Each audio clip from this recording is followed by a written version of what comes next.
Welcome to the Hardy Mom Podcast. My mom has tips and tricks to help you live well with health challenges. She'll even tell you how to get your kids to help out. Wait, what? What if I told you you could have a great relationship with your teens and tweens? Well, you can. I'm Jen Hardy, and I've got 7 kids. 5 of them have already gone through that phase, and I have learned along the way some great tips to keep those relationships not only good, but flourishing. And I want you to have the same thing, because our culture teaches us that it's not possible, but I want you to know that it is. You are raising some great children. Keep up that relationship.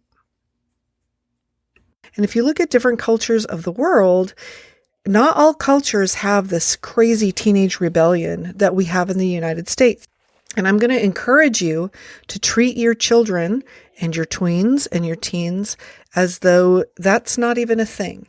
Now, I realize they're also being taught that it is their job to rebel and be rude and do all those things. And a lot of shows they watch and everything have that sort of behavior in it.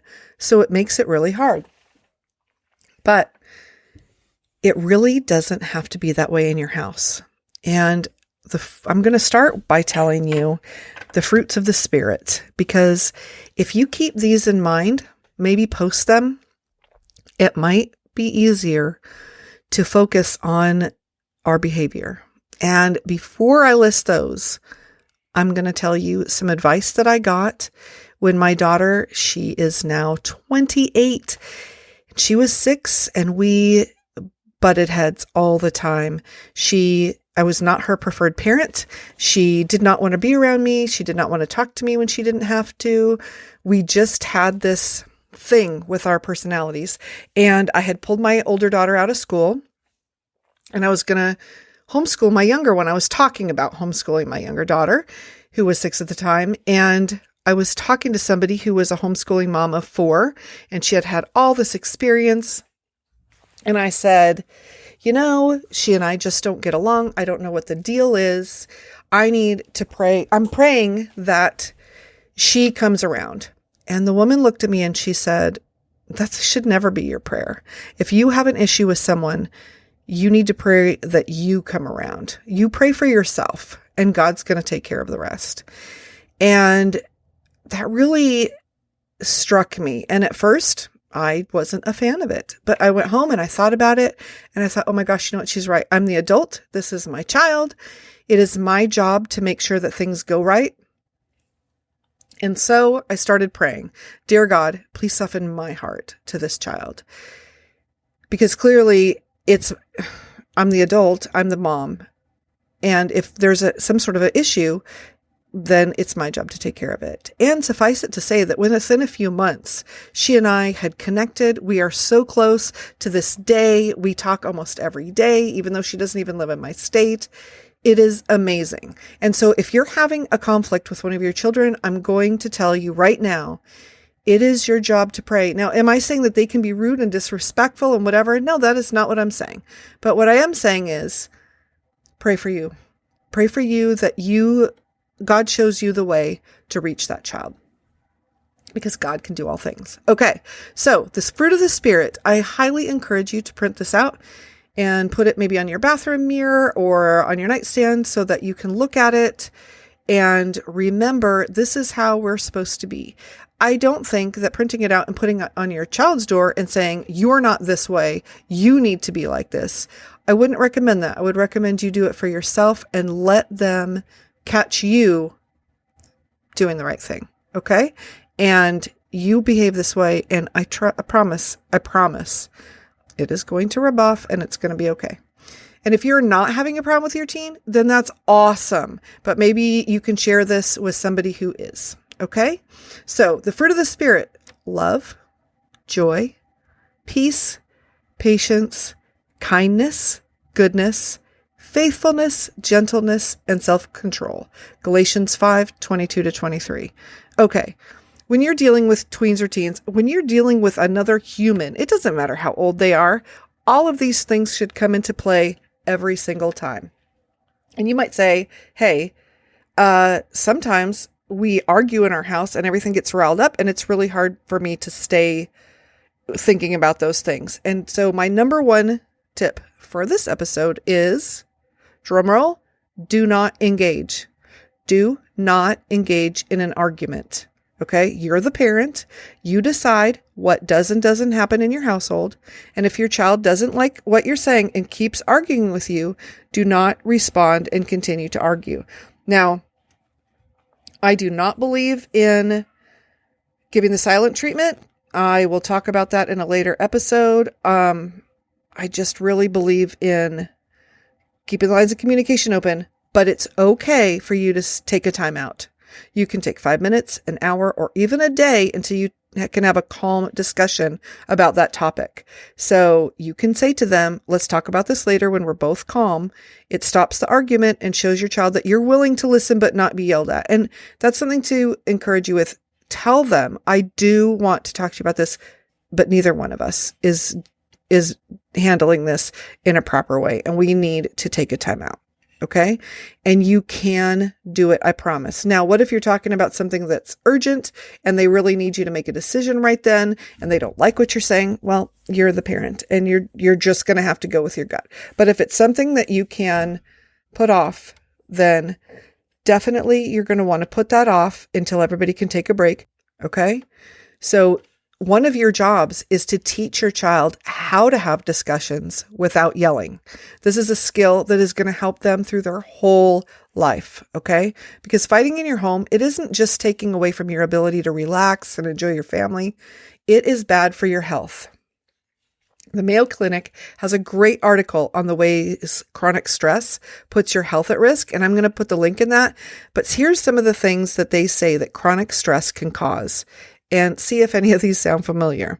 Anxiety, depression, digestive problems, headaches, muscle tension and pain, heart disease, heart attack, high blood pressure, sleep problems, weight gain, memory and concentration.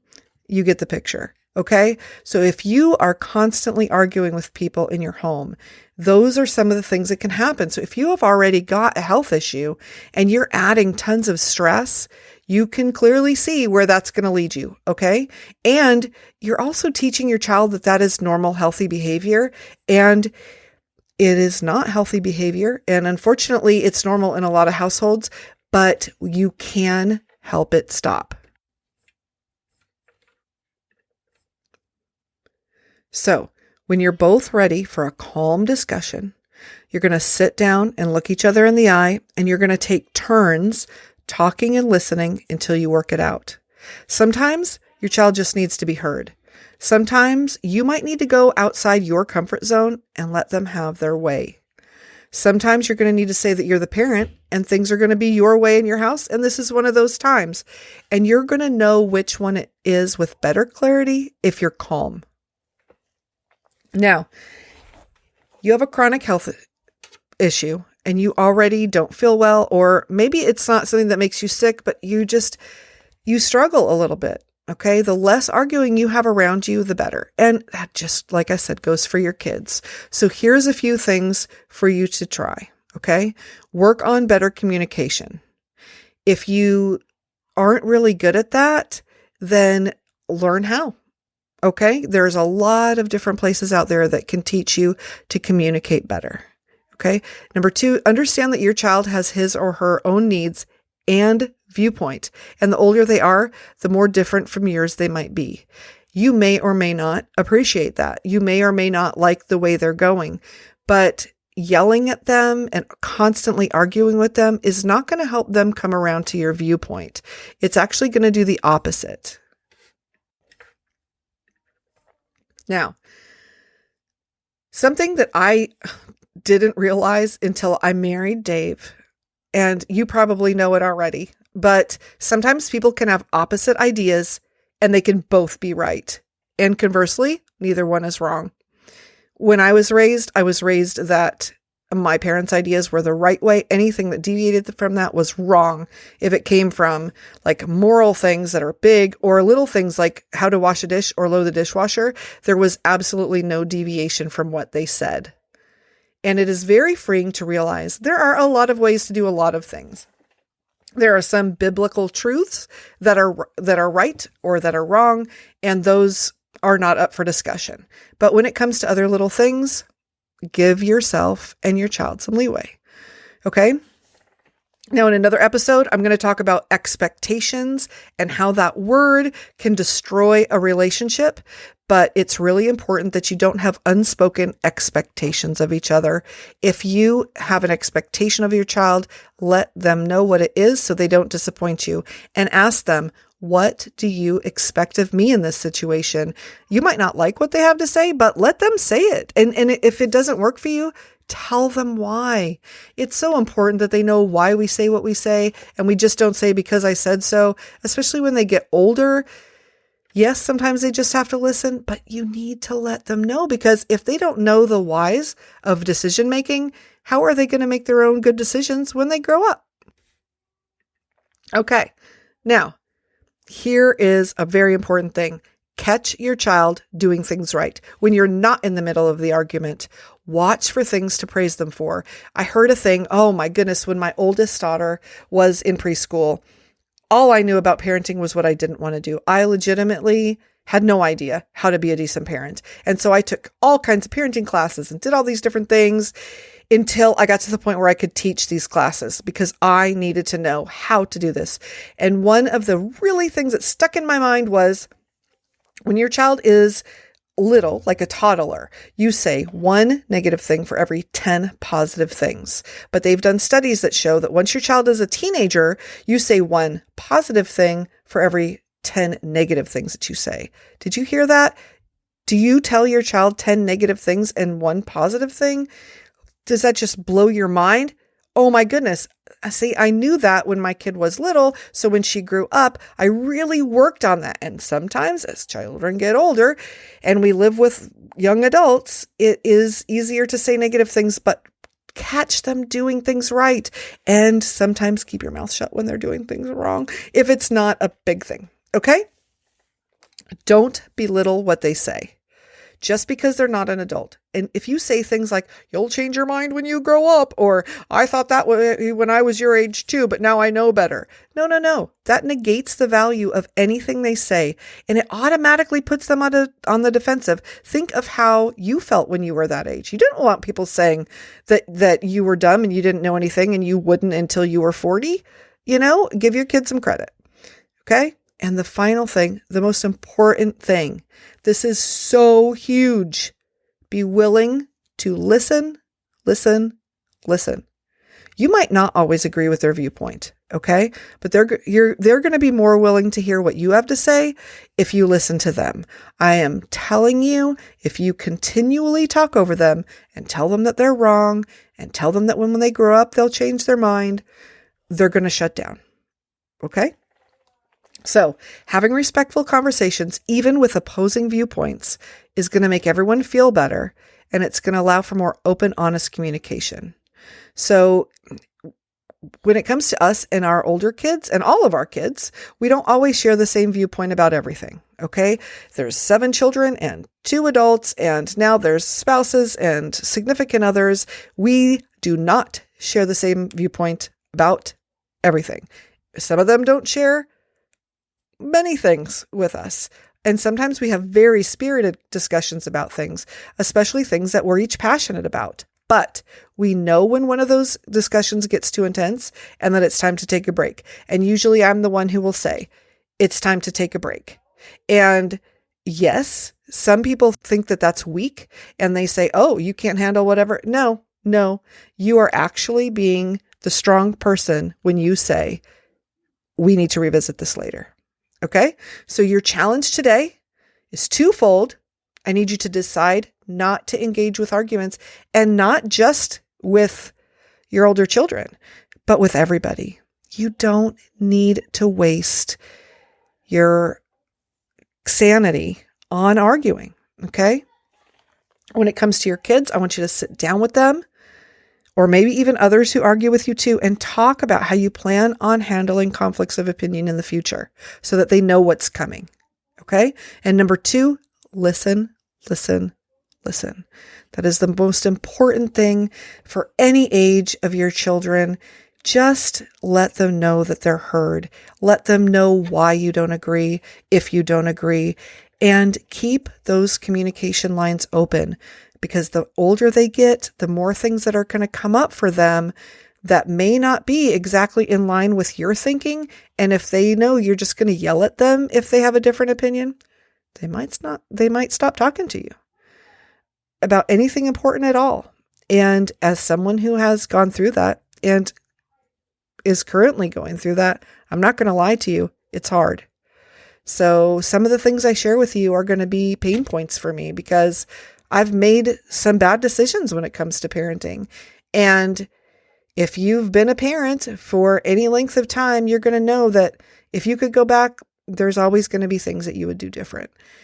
And all I can do is learn from my mistakes, move forward, share the good things and the bad things with you, because girl, I don't want you to make the mistakes I made. And I want you to take the great things and run with them, because if you do,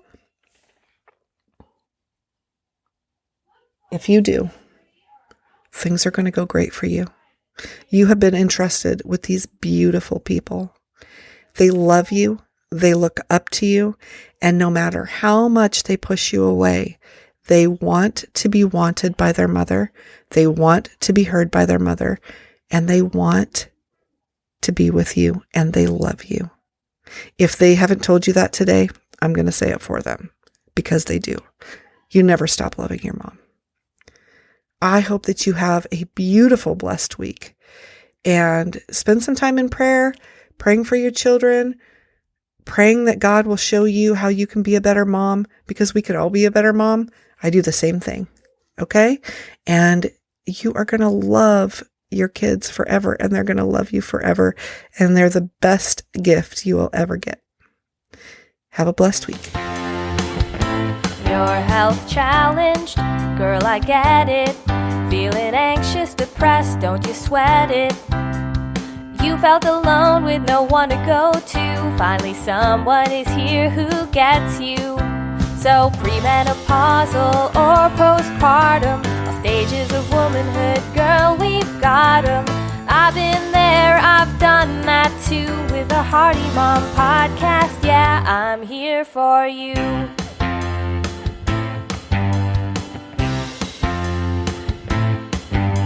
Tricks here that will help you.